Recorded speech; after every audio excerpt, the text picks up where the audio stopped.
بسم اللہ الرحمن الرحیم۔ السلام علیکم ورحمۃ اللہ وبرکاتہ۔ جیسا کہ آپ سب نے سوشل میڈیا کے اوپر دیکھا ہوگا کہ سعودی عرب کی حکومت نے اپنے مذہبی امور عبداللطیف آل شیخ کے ذریعے یہ اعلان کروایا اور مساجد کے تمام ائمہ خطباء کو جو جمعۃ المبارک کا گزشتہ خطبہ تھا وہ تبلیغی جماعت کے خلاف دینے کا اعلان کیا، بلکہ حکم جاری کیا۔ اس حوالے سے کچھ لوگوں کا یہ کہنا ہے کہ یہ پابندی تو 40-42 سال پہلے لگی ہوئی تھی۔ اگر 40-42 سال پہلے یہ پابندی لگی ہوئی تھی تو اب جو لگائی گئی ہے یہ موجودہ دور کے تقاضوں کے مطابق، جو سعودی حکومت کی سوچ ہے اس کے مطابق انہوں نے پابندی لگائی ہے، کیونکہ ان کی دوستیاں جو ہیں وہ اسلام کے بجائے اسلام کے دشمنوں کے ساتھ زیادہ ان کی طرف رغبت ہے، جس کا آپ سب نے دیکھا ہوگا کہ گزشتہ دنوں اسرائیل کا ایک ربی آیا، اس کے ساتھ سعودیوں نے ڈانس کیا اور وہ سوشل میڈیا پر وائرل بھی ہوئی۔ پھر ان کو دین ابراہیم کی دعوت دینا کہ ہم اکٹھے مل کے بیت اللہ کے صحن میں عبادت کیا کریں گے، اس کی بھی ایک ویڈیو سوشل میڈیا پر بہت گردش کرتی رہی۔ اور اب آ کے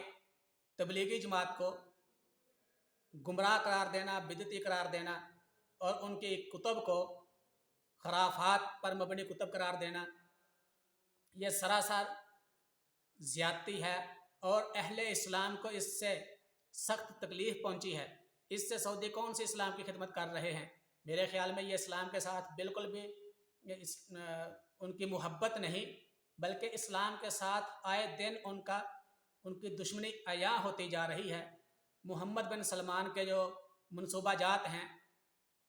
ان منصوبہ جات کے اندر رکاوٹ صرف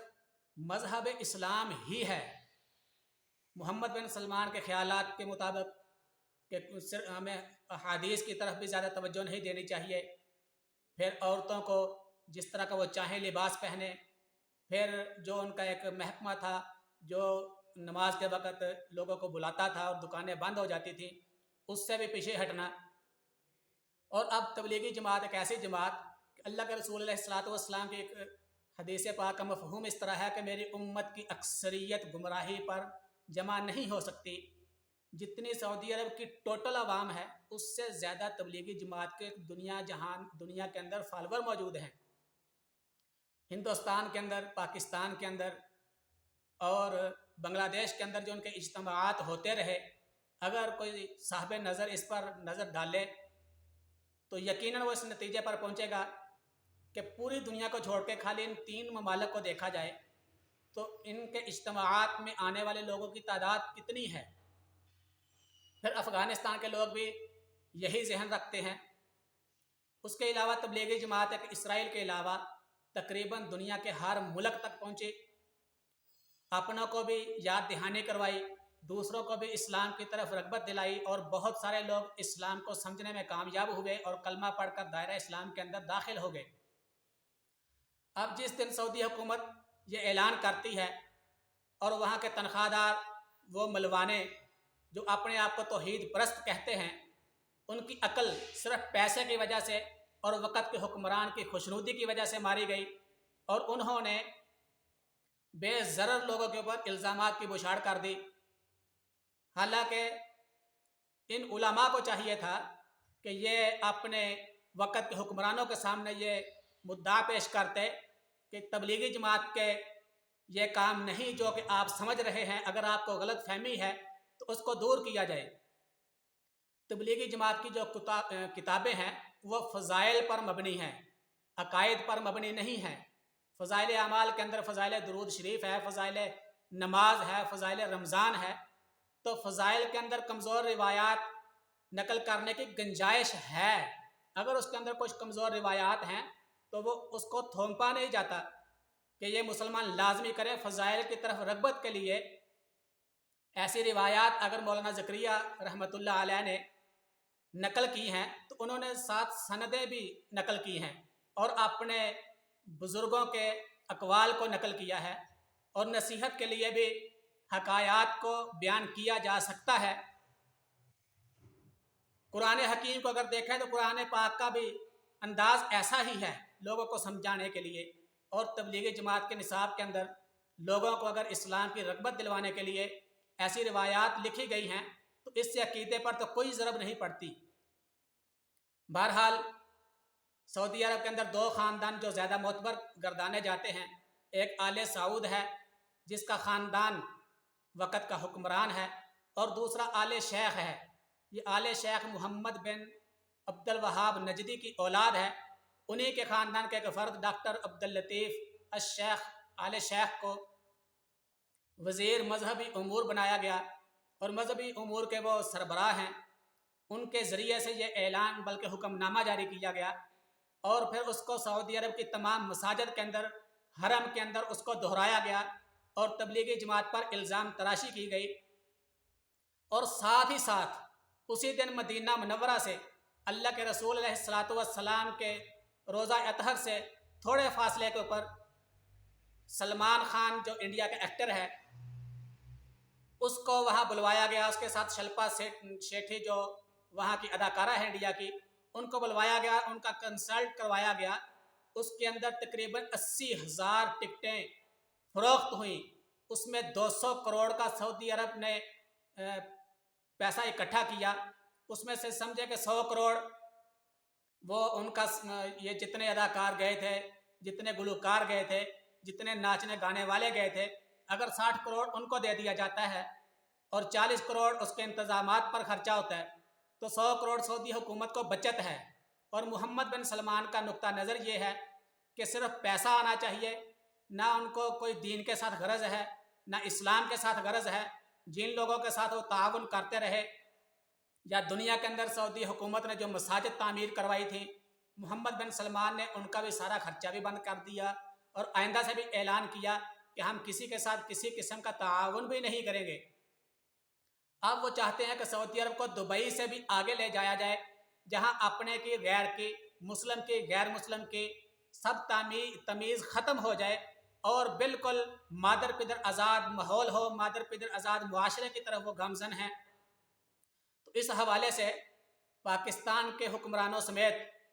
تمام اسلامی ممالک حکمرانوں کو تبلیغی جماعت کے حوالے سے اور اسلام دشمنی پر مبنی جو ان کی پالیسی چل رہی ہے، اس سے محمد بن سلمان کو، ان کے خاندان کو، اور ان کے والد سلمان، ان سب کو آگاہ کرنا چاہیے کہ دیکھیں آپ کے یہ جتنے اقدامات ہیں، اس سے اسلام کی خدمت نہیں بلکہ مسلمانوں کی دل آزاری ہو رہی ہے۔ جیسا کہ یہ جو وبا آئی، اس کے اندر بھی جو ان کا کردار رہا۔ پھر اس کے علاوہ محمد بن سلمان کی جو نیوم شہر کی پالیسی ہے، یہ سب کیا ظاہر کر رہی ہے؟ سعودی عرب مسلمانوں کی محبتوں کا مرکز ہے، لیکن وہ مکہ المکرمہ، بیت اللہ شریف اور نبی پاک علیہ الصلاۃ والسلام کے روضہ اطہر مدینہ منورہ کی وجہ سے مسلمانوں کی محبت ہے، نہ کہ آل سعود خاندان کی وجہ سے محبت کرتے ہیں، اور نہ ان کی کسی اور پالیسی کی وجہ سے۔ مسلمان اپنے مذہب کے مطابق سعودی عرب کے ان شہروں سے محبت رکھتے ہیں، اور وہ محبت ہمارے ایمان کا حصہ ہے، اور وہ خادم الحرمین شریفین تو کہلاتے ہیں، لیکن اگر ان کے اقدامات ایسے رہے تو مسلمان خود اس کی حفاظت کریں گے۔ اس کے لیے نہ تو مسلمان اتنے گئے گزرے ہیں کہ سعودی حکومت کے بغیر مکہ مکرمہ کا یا مدینہ منورہ کا دفاع نہیں ہوگا، بلکہ وہ تو رب ذوالجلال نے ازل سے یہ کہہ دیا، اللہ کے رسول علیہ الصلاۃ والسلام کی زبان اقدس سے کہلوا دیا کہ ان دو شہروں کے اندر تو دجال بھی نہیں آ سکتا، تو دوسرے کس دشمن کا خطرہ ہو سکتا ہے؟ بہرحال سعودی حکومت کو عقل کے ناخن لینے چاہیے، اور مسلمانوں کو بھی جو ملے جلے جذبات ہیں، مسلمانوں کو بھی اتحاد کی فضا بنانی چاہیے، اور سعودی حکومت سے بھی احتجاج کرنا چاہیے کہ آپ کی یہ پالیسی بالکل غلط پالیسی ہے، اور تبلیغی جماعت کے بارے میں یہ جو پروپیگنڈا کیا گیا، اس پر وہ عالم اسلام سے معافی مانگیں اور تبلیغی جماعت پر پابندی ختم کروائیں۔ ٹھیک ہے، اگر ان کا اپنا ملک ہے وہ اس کی اجازت نہیں دیتے، لیکن الزام تراشی کی بھی ہم ان کو اور مسلمان ان کو اجازت نہیں دیتے اور نہ دیں گے انشاءاللہ۔ باقی محمد بن سلمان اپنی حکومت کے بچاؤ کے لیے جو کرتا ہے وہ کرے، لیکن بالآخر ان کے ان اقدامات کی وجہ سے سعودی عرب بغاوت دہانے پر ضرور کھڑا ہو جائے گا، اور جو آثار نظر آتے ہیں وہ ان کی حکومت بغاوت پر لوگوں کو مجبور کر دے گی، کیونکہ ان کے جو پالیسی ہے وہی ایسی ہے کہ خود بخود لوگ بغاوت پر، لوگوں کے اندر ایسے جذبات بھڑکنے شروع ہو جائیں گے۔ بہرحال عالم اسلام کو اس چیز کا نوٹس لینا چاہیے اور تبلیغی جماعت پر جو الزامات ہیں اس پر سعودی حکومت کو مجبور کرنا چاہیے کہ وہ معافی مانگے۔ پابندی اگر ان کا اپنا ملک ہے لگاتے ہیں تو وہ الگ بات ہے، لیکن الزامات کی بھی اجازت نہیں ہونی چاہیے۔ ملتے ہیں نیکسٹ ویڈیو کے اندر، تب تک کے لیے اجازت دیجیے۔ اپنا اور گرد و نواح کے لوگوں کا خیال رکھیں۔ السلام علیکم ورحمۃ اللہ وبرکاتہ۔